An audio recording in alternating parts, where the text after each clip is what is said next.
जनाब 17 मई 2024 और 20th को आपका पेपर है यूनिट 3 का। यूनिट 3 के पेपर्स कर रहे हैं। अब्दुल्ला ने आज हमें जो पेपर निकाल के दिया है इट इज़ जून 2023। बहुत सिंपल पेपर है, बिल्कुल सीधा सीधा पेपर है। तो अगर आप लोग मेरे साथ इस पे वर्किंग करें तो ज़्यादा अच्छा होगा। समझाने वाला काम कम है, एक्टिविटी वाला काम ज़्यादा है। आपके सामने एक रूलर ऊपर दिया हुआ है, नीचे एक माइक्रोमीटर स्क्रू गेज दिया हुआ है, और इससे हम थिकनेस, अच्छा, रूलर की थिकनेस मेजर करनी है, ठीक है जी। और जो माइक्रोमीटर दिया हुआ है उस माइक्रोमीटर की रीडिंग को हमने रीड करना है। अब माइक्रोमीटर की रीडिंग को कैसे रीड करते हैं तो थोड़ा सा मैं याद दिला दूं। कहते हैं माइक्रोमीटर में ये हॉरिजेंटल लाइन जो है जिसको मैंने ब्लू कलर कर दिया है, इट इज मेन स्केल। इस मेन स्केल में it is 0 millimetre, it is 0.5 millimetre, it is 1 millimetre, it is 1.5 millimetre. तो पहली बात तो ये हो गई कि it is 1.5 millimetre, it is main scale reading, ठीक है जनाब। अच्छा, फिर मेन स्केल के बाद हम लोग ये देखते हैं कि ये जो ब्लू लाइन है, ये ब्लू लाइन इस वाले स्केल पर जिसको हम लोग कहते हैं सर्कुलर स्केल, इस सर्कुलर स्केल पर किस नंबर से मीट कर रही है, कोइंसाइड कर रही है। तो इट इज 20 और 25 के बिटवीन, तो 21 22, इट इज 22। तो ये 22 डिवीजन होते हैं, इट इज 22 डिवीजन। इस 22 डिवीजन को हम लोग रीड करते हैं 0.22 मिलीमीटर, ठीक है। वो दर हकीकत उसको हम उसकी एक्यूरेसी से मल्टीप्लाई करा देते हैं। जो 22 डिवीजन आ रहे हैं ना बेटा, इसको माइक्रोमीटर की एक्यूरेसी से मल्टीप्लाई कर दो तो ये बन जाता है 0.22, ठीक है जनाब। और इजी वर्डिंग में भाई जो भी नंबर आता है उसको पॉइंट में लिख देते हैं। 22 है तो 0.22, 25 है तो 0.25, 35 है तो 0.35 एटसेट्रा। और फिर हम कहते हैं इस 0.22 को इसमें ऐड कर लो, और अब आप ऐड करोगे तो बन जाएगा 1.72 मिलीमीटर। तो माइक्रोमीटर की रीडिंग है 1.72 मिलीमीटर। तो आई होप कि आपको माइक्रोमीटर रीड करना पहले से ही आता होगा। और अगर माइक्रोमीटर रीड करना नहीं आता तो मैंने आपको पढ़ना सिखाया कि मेन स्केल 1.5 मिलीमीटर है, सर्कुलर स्केल 22 डिवीजन है, 22 डिवीजन को इसकी एक्यूरेसी से मल्टीप्लाई कीजिए, इसकी एक्यूरेसी होती है 0.01 मिलीमीटर। तो 0.01 से मल्टीप्लाई करोगे तो इट बिकम्स 0.22, और उसके बाद फिर हमने इसको ऐड कर लिया तो ये रिजल्ट बन गया। तो इसकी एक्यूरेसी मैंने कितनी बताई है जनाब, 0.01 मिलीमीटर, ठीक है जनाब। और जो ये बात कर रहा हूँ माइक्रोमीटर की, स्क्रू गेज की कितनी होती है सर? स्क्रू गेज की होती है 0.01 सेंटीमीटर। ये वर्नियर कैलिपर की होती है, ये माइक्रोमीटर की होती है, भाई याद कर लीजिएगा। Micrometre 0.01 millimetre. तो इस 22 को मैंने 0.01 से मल्टीप्लाई करवाया था। नीचे आ जाए, कह रहे हैं डिटरमाइन परसेंटेज अनसर्टेनिटी इन 1.72, 1.72 की परसेंटेज अनसर्टेनिटी निकालनी है। कैसे निकालेंगे? तो आपको पता है 1.72 ये तो रीडिंग है, इस माइक्रोमीटर की अनसर्टेनिटी कितनी है? तो याद रखिएगा सर, जो एक्यूरेसी होती है ना, उस एक्यूरेसी को हाफ कर दीजिए। इस एक्यूरेसी को हाफ करोगे तो ये बन जाती है इसकी अनसर्टेनिटी। ये इस इंस्ट्रूमेंट की अनसर्टेनिटी है, माइक्रोमीटर की, माइक्रोमीटर इंस्ट्रूमेंट, इस इंस्ट्रूमेंट की अनसर्टेनिटी 0.005। अच्छा, अब मुझे इस जो रिजल्ट आया हुआ 1.72 इसकी अनसर्टेनिटी निकालना है और परसेंटेज में निकालना है। तो सर इसको इससे डिवाइड कर दें। तो ये है डिवाइस की अनसर्टेनिटी, और इसको डिवाइड कर दिया मैंने इसकी रीडिंग से और मल्टीप्लाई कर दिया 100 से। तो ये परसेंटेज में रिजल्ट आ जाएगा मार्किंग स्कीम के अकॉर्डिंगली 0.29%, 0.29%, ठीक है जी। तो ये रीडिंग पढ़ के आप कहा सारा काम कर सकते, और इस तरह के सवाल बार बार रिपीट होंगे। उसके बाद क्वेश्चन बहुत आसान है, इसलिए मैंने कॉपी पेस्ट मारा हुआ है। क्वेश्चन ये है कि हम चाहते हैं कि source of error measurement of T में कम से कम हो, ना हो तो ज्यादा अच्छा है। तो क्या करें? क्या हम लोग गलती करते हैं इस तरह के एक्सपेरिमेंट करने में? तो कहते हैं सर कभी भी माइक्रोमीटर से जब रीडिंग ले रहे हो ना, तो माइक्रोमीटर का जीरो एरर चेक कर लें। ठीक है जनाब। जीरो एरर क्या होता है सर? जीरो एरर ये होता है कि कोई ऑब्जेक्ट माइक्रोमीटर के दोनों स्टड्स के बिटवीन में ना हो, तो रीडिंग जीरो जीरो होना चाहिए। लेकिन अगर रीडिंग कोई आ रही है तो it is called zero error. किसी मेजरिंग डिवाइस में कोई ऑब्जेक्ट ना हो, विदाउट ऑब्जेक्ट रीडिंग आना, it is called zero error. तो सबसे पहले जीरो एरर चेक करना है और उस जीरो एरर को, that is called systematic error, इसे रिमूव करना है। इससे हमारा जो रिजल्ट है वो मोर एक्यूरेट हो जाएगा। दूसरी गलती जो हम लोग करते हैं माइक्रोमीटर के अंदर, अगर आपने एक्सपेरिमेंट कॉलेज में किया हो, तो उसका जो ड्रम होता है ना बेटा, उस ड्रम को जब हम घुमाते हैं तो बाज औकात कोई बच्चा ज्यादा टाइट कर देता है, कोई बच्चा कम टाइट करता है। ठीक है जनाब। तो जब हम ड्रम कह लें या रैचेट कह लें, रैचेट को जब क्लोज कर रहे होते हैं तो रैचेट क्लोज करने पर, ड्रम क्लोज करने पे बाज औकात ज्यादा टाइट कर देते हैं, उससे भी एरर आ जाता है। तो ज्यादा टाइट नहीं करना चाहिए। ठीक है जी। देखिए मेरे ख्याल में ऊपर वाला ज्यादा अच्छा है, जीरो एरर वाला। अच्छा जी, उसके बाद नीचे आ जाए। नीचे वाला जो एक्सपेरिमेंट है इसमें क्या हो रहा है, इसके अंदर जो कह रहा है जरा गौर से सुनिएगा। कह ये रहा है कि स्टूडेंट ने रूलर को पिवट पे रख के बैलेंस कर लिया और उस बैलेंसिंग पॉइंट को नोट कर लिया। It is called centre of gravity. It is called centre of gravity of ruler. कोई भी ऑब्जेक्ट जिस पॉइंट पर बैलेंस हो जाता है, it is called it centre of gravity.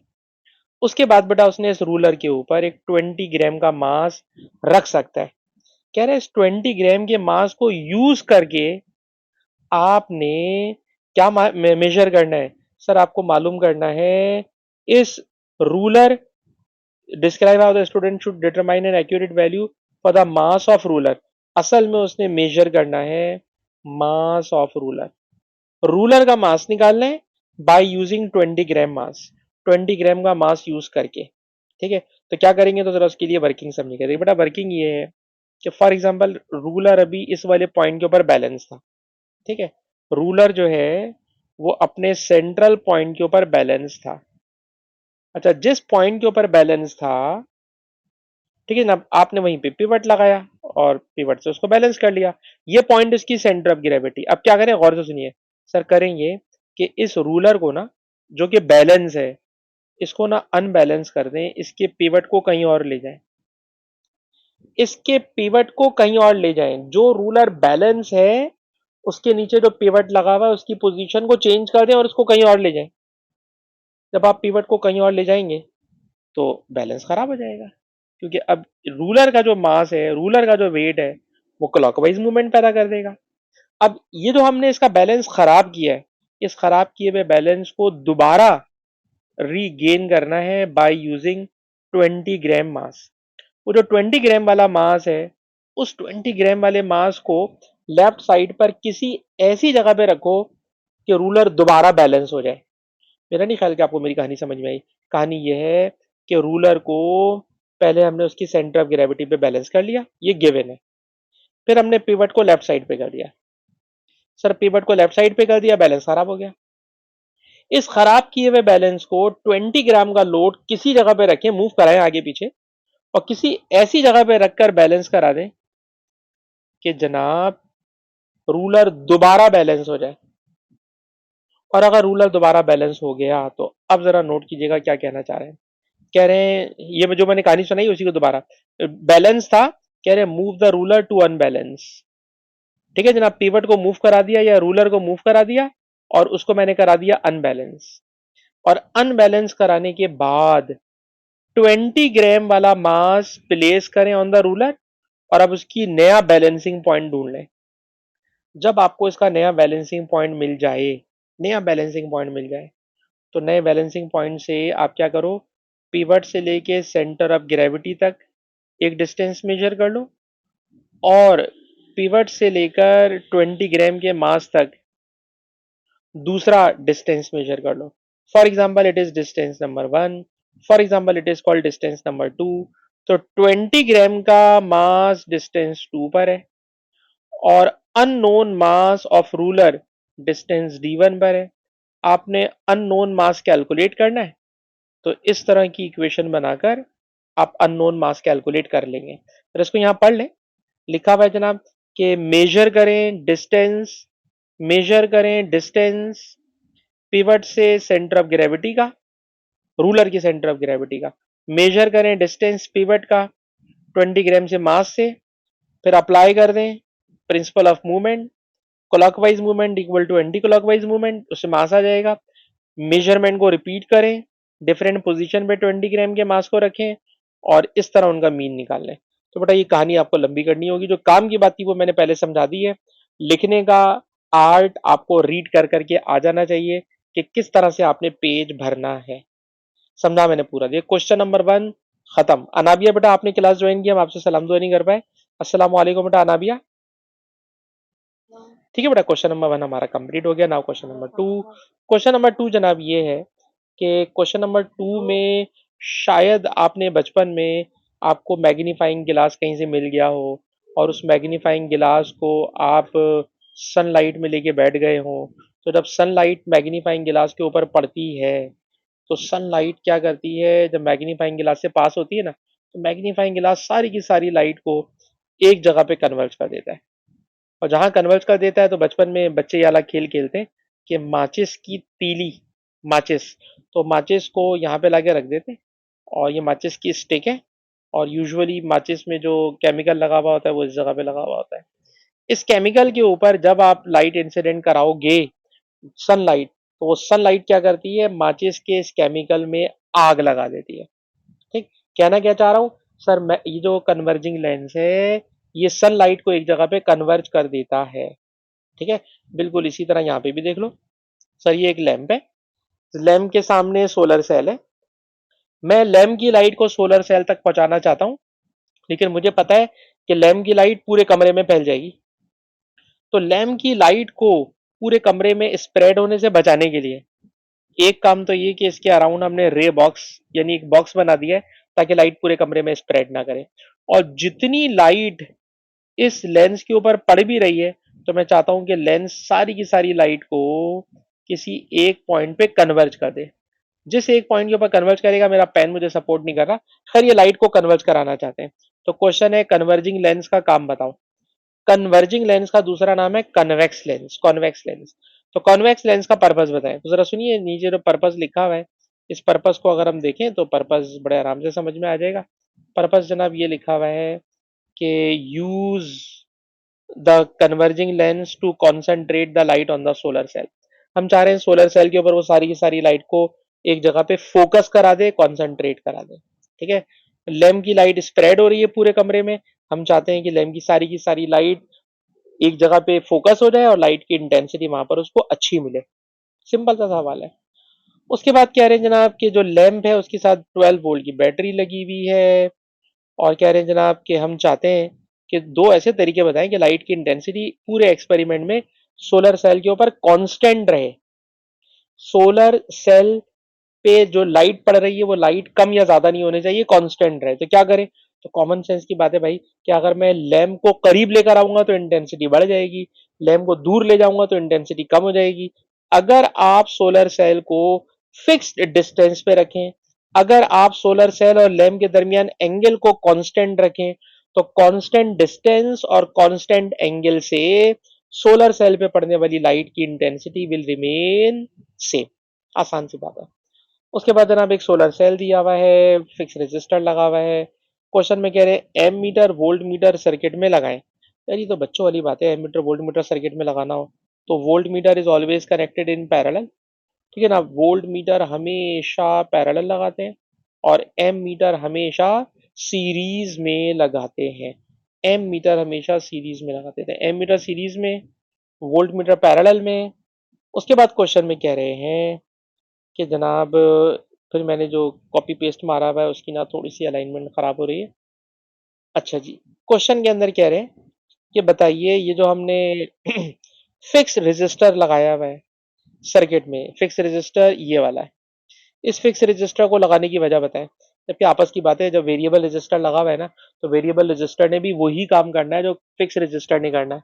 तो मेरी अपनी जायती राय में तो फिक्स रजिस्टर लगाने का कोई काम नहीं है, क्योंकि आपने ऑलरेडी सर्किट के अंदर एक वेरिएबल रजिस्टर लगाया हुआ है मेरे अपने ख्याल में। ठीक है, अलबत्ता उसने सवाल पूछा है तो भाई उसके मुताबिक आंसर सुन लें। तो भाई फिक्स रजिस्टर का काम होता है to limit the maximum current in the solar cell.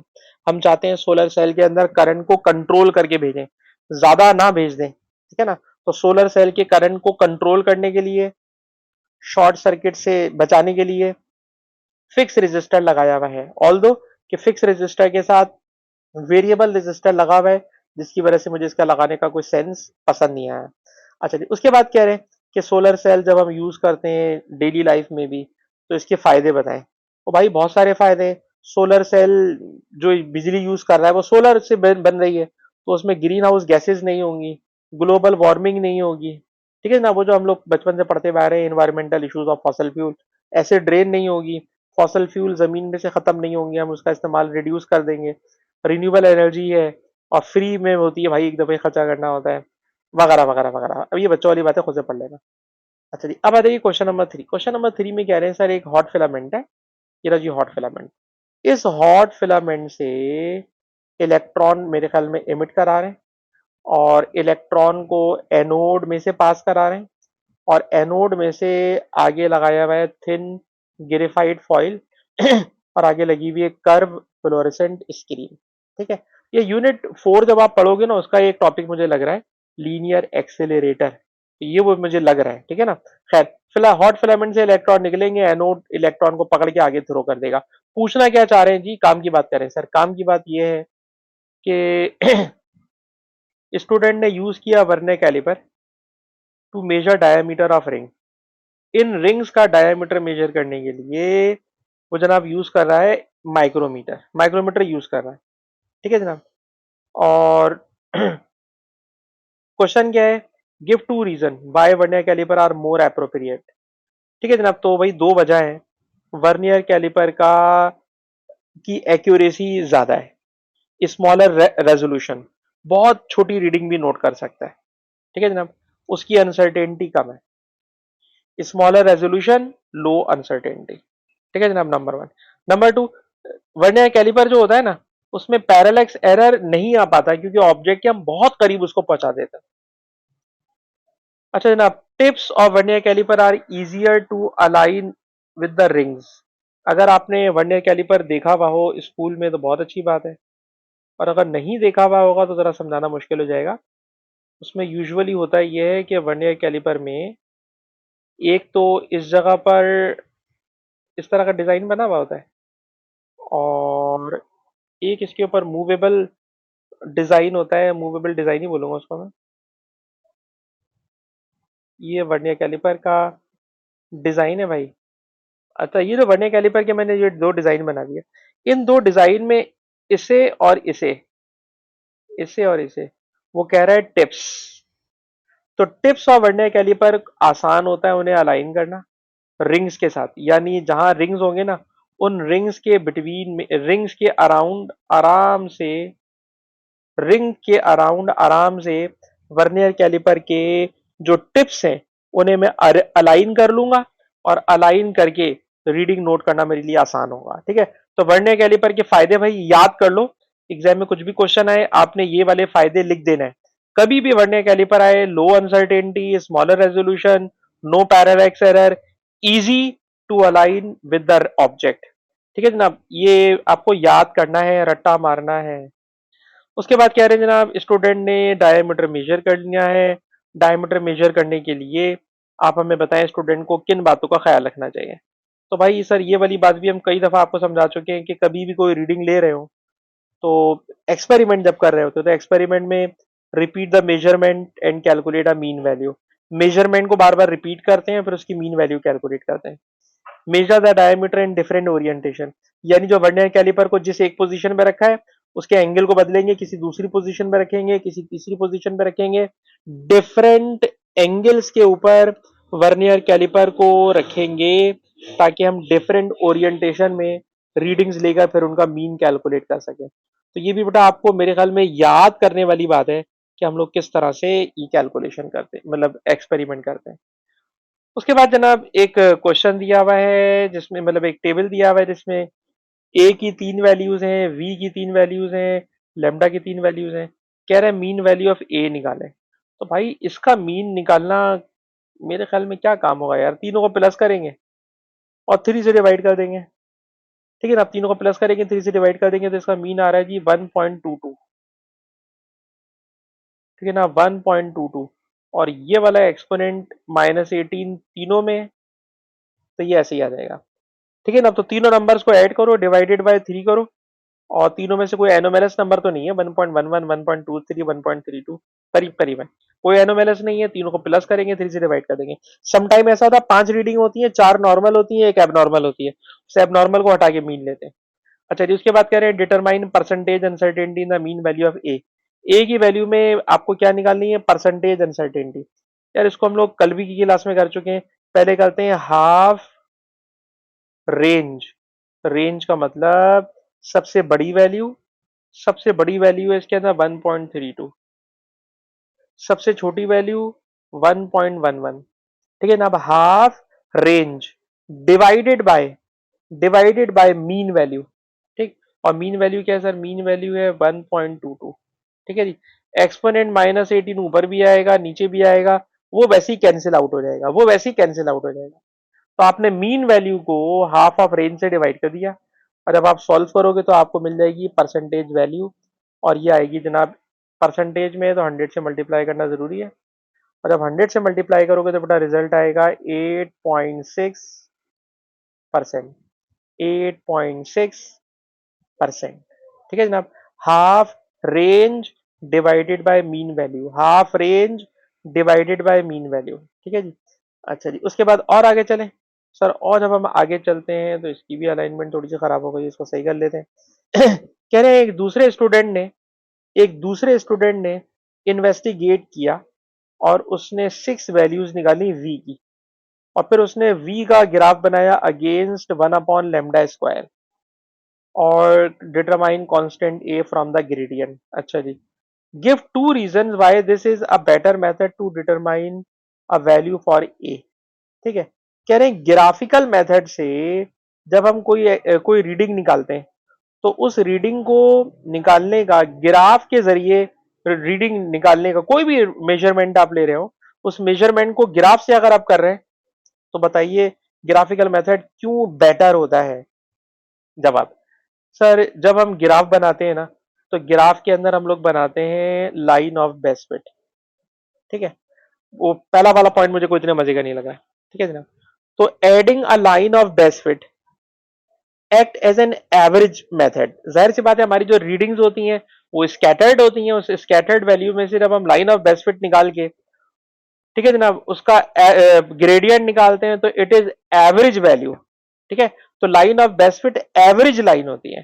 ठीक, और फिर जब हम लाइन ऑफ बेस्ट फिट लगाते हैं तो उसके अंदर जो एनोमेलस वैल्यू होती है ना, वो जो उल्टा सीधा पॉइंट होता है वो लाइन से दूर भाग जाता है, तो वो वैल्यू वैसी गायब हो जाती है। ठीक है जनाब, उसके अलावा जब आप ग्रेडियंट निकालते हो तो ग्रेडियंट में सिस्टमैटिक एरर भी ऑटोमेटिकली गायब हो जाता है।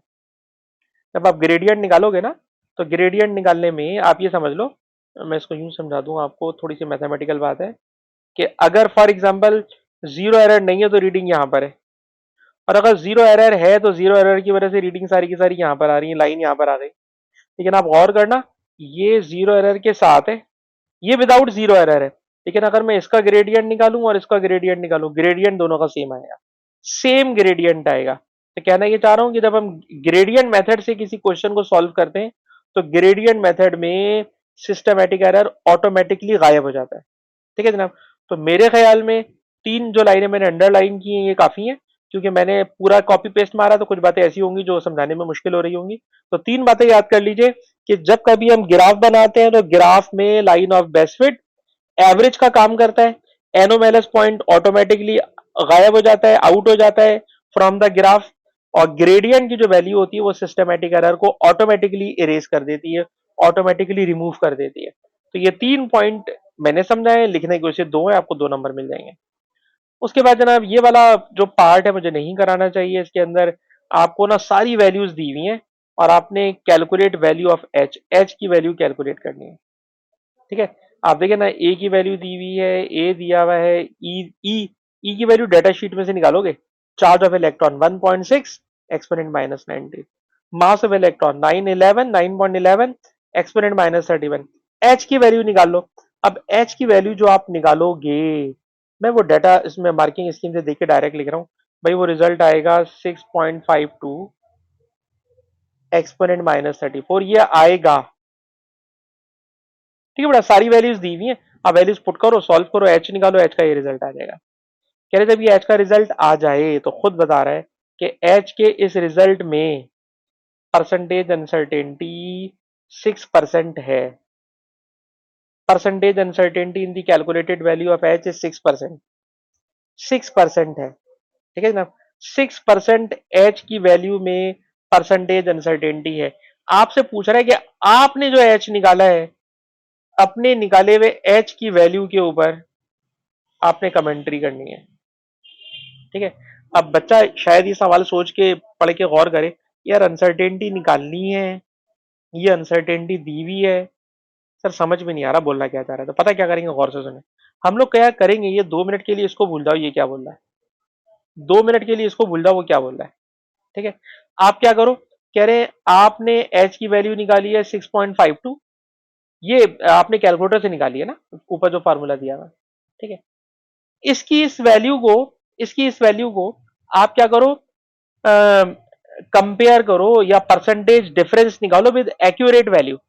एक्यूरेट वैल्यू आपको आती है, ठीक है ना, एक्यूरेट वैल्यू आपको आती है। एक्यूरेट वैल्यू क्या है सर, एक्यूरेट वैल्यू है 6.63, एक्सपोनेंट -34, उसको बाद में लिख दूंगा, उसको मैं 6.52 के साथ के साथ डिफरेंस ले रहा हूं, और डिफरेंस लेकर उसी 6.63 के साथ उसको कंपेयर कर रहा हूं। यानी मैंने ऊपर डिफरेंस लिया है, ऊपर डिफरेंस लिया है, और डिफरेंस को ओरिजिनल वैल्यू के साथ रेशो कर रहा हूं, ताकि मुझे पता चले कि मेरा डिफरेंस कितना परसेंट आ रहा है, ये डिफरेंस कितना परसेंट आ रहा है। ठीक है, और इसके दोनों तरफ मैं मॉडुलस बना देता हूं। मॉडुलस का मतलब होता है कि हम लोग जो कैलकुलेशन कर रहे हैं उसमें माइनस प्लस की कोई अहमियत नहीं है। अब जब आप इसका परसेंटेज डिफरेंस निकालते हो ना, तो वो आता है 1.7%। ठीक, क्या मतलब, 6.63 एक्यूरेट वैल्यू है, मैंने फॉर्मूले से वैल्यू 6.52 निकाली है, तो मैंने जो एरर किया है वो 1.7% का एरर किया है। इस 1.7% के एरर में अब इस वाली लाइन को मैंने जो छुपा दिया था वापस लेकर आ गया हूं। वो कह रहा है कि परसेंटेज अनसर्टेनिटी 6% है, यानी 6% तक आप गलती कर सकते हो। 6% के अंदर अंदर अगर रिजल्ट आ रहा है तो इसका मतलब है कि आपने जो रिजल्ट निकाला है वो एक्यूरेट रिजल्ट है। तो मैंने लिखा कि जो रिजल्ट है ये रिजल्ट 6% से कम है। 6% क्या है सर, 6% है गिवन रेंज ऑफ एरर। ठीक है जनाब, परसेंटेज अनसर्टेनिटी की वैल्यू दी हुई हो तो इसका मतलब होता है एच की वैल्यू में एरर आपको हम 6% तक की रेंज दे रहे हैं। तो आपने जो एक्सपेरिमेंट किया है सर, हमारे एक्सपेरिमेंट में हमसे गलती हो रही है 1.7% की, हमें रेंज दी हुई थी 6% की। 6% यानी कि आप 6% के अंदर अंदर गलती कर सकते हो। अगर आपने 6% के अंदर गलती कर दी तो मैं बोलूंगा कि मेरी जो एच की वैल्यू है, कैलकुलेटेड एच की वैल्यू एक्यूरेट है। Calculated H is accurate. Calculated value of H is accurate. H की वैल्यू एक्यूरेट है, एच की वैल्यू एक्यूरेट है। ठीक है ना, क्योंकि ये गिवन रेंज के अंदर है, क्योंकि ये गिवन रेंज के अंदर है। Now last question, question number 4। Question number 4 के अंदर इलास्टिक कॉर्ड एक्सपेरिमेंट कर रहे हो, बीच में लोड हैंग किया हुआ है। कह रहे इस एक्सपेरिमेंट को करते वक्त आपको किस चीज का डेंजर है, खतरा है, हेल्थ वाइज आपके लिए क्या चीज खतरनाक है इस एक्सपेरिमेंट को करते वक्त, और उसके लिए आपको क्या सेफ्टी प्रिकॉशन ले लेने चाहिए। जब आप, सर जब हम एक्सपेरिमेंट कर रहे होंगे ना, तो क्या पता इलास्टिक कॉर्ड टूट जाए, इलास्टिक कॉर्ड में स्नैप। ठीक है जनाब, और अगर ये टूट जाता है तो आपको पता है रबर बैंड कभी भी टूटती है तो हो सकता है आंख पे लग जाए। तो मार्किंग स्कीम वाला कह रहा है कि जनाब वेयर सेफ्टी गोगल्स, चश्मा पहन लीजिए। ठीक है जनाब, नंबर 1 हो गया। नंबर 2, कहते हैं सर ये जो आयरन के स्टैंड लगे हुए हैं ना सर, ये इस वेट की वजह से गिर सकते हैं, आयरन स्टैंड में टॉपल। ठीक है जनाब, तो इसके लिए सेफ्टी प्रिकॉशन क्या है कि सर इसका जो नीचे वाला बेस है ना, उस बेस को क्लैंप कर देना चाहिए। ठीक है, या put a heavy mass on the stand base, stand base के ऊपर हैवी लोड रख दीजिए, वरना ये हो सकता है कि टॉपल कर जाए। ठीक है जनाब, दो इश्यूज हो गए। तीसरा इशू, क्या पता रबर बैंड टूटने से सर ये जो मास है ये आपके पाँव पे गिर जाए, मास में फॉल। ठीक है जनाब, तो वेयर सेफ्टी बूट्स, तो बूट्स पहन के कीजिएगा, कहीं आपके पाँव में चोट ना लग जाए। तो भाई ये बातें आप रीडिंग कर सकते हो, लेकिन मैंने सुना दी ताकि दिमाग में रहे, मैंने सुना दी बेटा ताकि दिमाग में रहे। अच्छा जी, उसके बाद आपसे कह रहे हैं कि स्टूडेंट ने वेरी किया distance between two stand to vary the angle. ठीक है जनाब, दोनों स्टैंड को करीब लेकर आओ, दोनों स्टैंड को दूर लेके जाओ ताकि थीटा में वेरिएशन हो। और थीटा को उसने मेजर किया प्रोटेक्टर से, और फिर उसने एक्सटेंशन को मीटर रूल से मेजर कर लिया। कह रहे हैं दो सोर्सेज ऑफ एरर बताओ, एक्सपेरिमेंट को करते वक्त क्या क्या गलतियां हो सकती हैं। जवाब, ओ भाई जब हम मीटर रूल यूज करेंगे, प्रोटेक्टर यूज करेंगे, तो प्रोटेक्टर यूज करने में और मीटर रूल यूज करने में पक्की बात है हमसे पैरेलैक्स एरर होगा, हमसे पैरेलैक्स एरर होगा। ठीक है जनाब, तो प्रोटेक्टर और मीटर रूल से हमारे पास पैरेलैक्स एरर हो सकता है। और अच्छा, ये तो चीज और मैं कह दी, एक ही पॉइंट इसका एक नंबर मिलेगा। Error measuring theta due to thickness of cord, zero of protractor rule not align correctly. हो सकता है आपने प्रोटेक्टर को जब रखा हो तो आपका जीरो स्ट्रिंग के साथ अलाइन ना हुआ हुआ हो। और एरर मेजरिंग थीटा, थीटा आप एक्यूरेट मेजर ना कर पा रहे हो क्योंकि थिकनेस ऑफ कॉर्ड, पढ़ाते वक्त तो बड़ा आसान होता है कि लाइन है इसके ऊपर प्रोटेक्टर रख दो, लेकिन प्रैक्टिकली इसके ऊपर यहाँ पे प्रोटेक्टर रखना, यहाँ पे प्रोटेक्टर रखना कोई इतना आसान काम नहीं होगा थीटा मेजर करने के लिए। तो थीटा मेजर करने के लिए प्रोटेक्टर यूं रखोगे और इस तरह प्रोटेक्टर रख के थीटा मेजर करना इतना आसान नहीं होगा, इतना आसान नहीं होगा।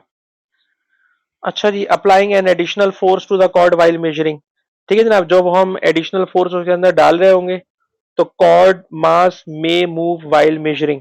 सही बात है, सब कुछ हिल रहा होगा। जब आप ये प्रैक्टिकल कर रहे होते हैं ना, इस तरह का एक्सपेरिमेंट लैब में आप कर रहे हो, तो कहने में बड़ा आसान लगता है प्रोटेक्टर रख दें, मेजरिंग रूलर रख दें, पर जब आप रखते हैं ना तो हर चीज, इलास्टिक कॉर्ड है, सब कुछ झूल रही होगी, और जब झूल रही होगी तो सब कुछ हिल रहा होगा, जब सब कुछ हिल रहा होगा तो रीडिंग लेना बहुत मुश्किल काम होगा, सारी रीडिंग लेना बहुत मुश्किल काम होगा। ठीक है, अच्छा जी, उसके बाद कह रहे हैं कि मॉडिफिकेशन कर दें ताकि अनसर्टेनिटी हमारी बेहतर हो जाए। यानी ऊपर हमने गलती बताई, अब इस गलती को सही करने का तरीका बता रहे हैं। कह रहे हैं ensure viewing measuring measurement perpendicular to the protractor, hold the protractor close to the cord. सही बात है भाई, प्रोटेक्टर को कॉर्ड के बहुत करीब ला के रखिएगा।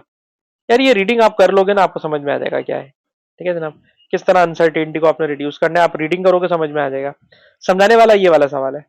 इस क्वेश्चन में क्या कह रहा है सर, इस क्वेश्चन में कह रहा है कि स्टूडेंट ने डेल्टा एक्स को मेजर कर लिया और थीटा को मेजर कर लिया, फिर ये रिलेशनशिप दिया हुआ है। कह रहे हैं अगर मैं ग्राफ बनाऊं और उस ग्राफ में कॉस थीटा बाई टू और वन अपॉन डेल्टा एक्स का अगर बेटा मैं ग्राफ बनाऊं, तो for example cos theta by to को मैंने रखा वाई एक्सिस पे और वन अपॉन डेल्टा एक्स को मैंने रखा एक्स एक्सिस पर। ठीक है जनाब, तो ये दो वेरिएबल्स को बेटा मैंने इस तरह रख दिया। तो आपको पता है कि जो चीज वाई एक्सिस पर होती है, y is equal to M x, यानी मैंने वाई एक्सिस पे इसको रखा है, एक्स एक्सिस पे इसको रखा है, तो ये बन गया Y equal to M x.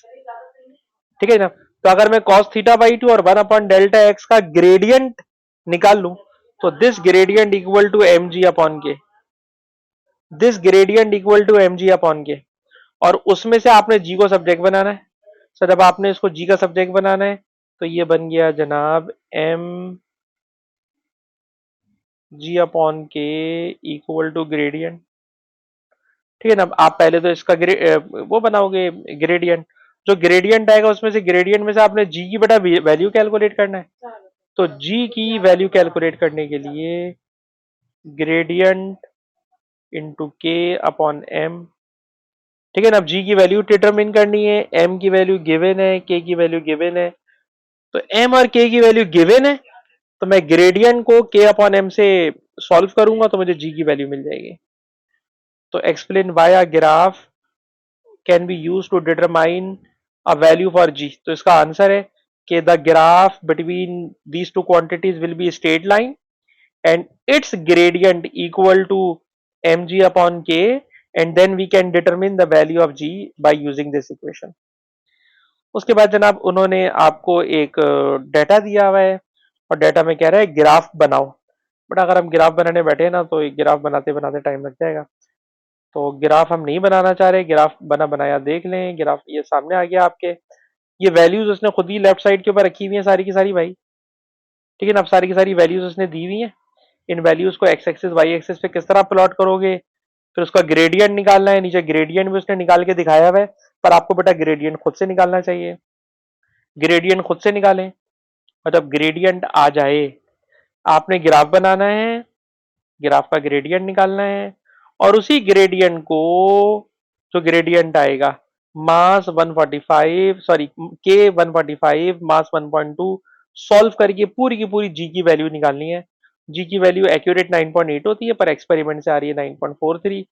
तो ये बेटा ग्राफ आपने खुद से बनाना है भाई। ग्राफ बनाओगे तो बनाना आएगा, मेरे समझाने से भैया इसमें कुछ भी नहीं होने वाला है। ग्राफ खुद से बनाना है, ठीक। रिकॉर्डिंग बेटा मैं यहाँ पे बंद कर रहा हूँ, रिकॉर्डिंग में यहाँ पे बंद कर रहा हूँ।